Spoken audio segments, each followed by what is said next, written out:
ఇవి వెంకటగిరి ఒక పోగు పట్టు ఒక పోగు కాటన్ అనమాట. అంటే పట్టు బై కాటన్, కాటన్ బై పట్టు. ఇవన్నీ కూడా బాగున్నాయి, చక్కగా ఉన్నాయి. మనకి ఆల్ ఓవర్ డిజైన్ వచ్చేసింది. బార్డర్ కూడా 2 బార్డర్స్ వచ్చేసినాయి. కాటన్ బై పట్టు ఇవి చక్కగా ఉన్నాయి. ఇవి పార్టీ వేర్గా ఉంటాయి చక్కగా.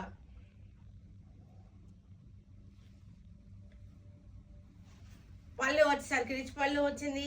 బ్లౌజ్ వచ్చేసరికి లాస్ట్లో ఉంది మనకి సేమ్ బ్లౌజ్. ఇది ప్రైస్ రేంజ్ వచ్చేసరికి ఆఫ్టర్ డిస్కౌంట్ 3500 ఆఫ్టర్ డిస్కౌంట్. మనం మంచి బడ్జెట్ ఫ్రెండ్లీ ప్రైస్లో పెట్టాము 3500. ఇక్కడ కాటన్ బై పట్టు అలా జాల్ డిజైన్ వచ్చింది. చక్కగా రిచ్గా ఉంది. శారీ వచ్చేసరికి మనకి కుట్టు బార్డర్, ఇదంతా కూడా కుట్టు బార్డర్ అంటారు దీన్ని. కుట్టు బార్డర్ ఇక్కడ కుట్టు వస్తుంది అనమాట. కుట్టు బార్డర్ ఇది.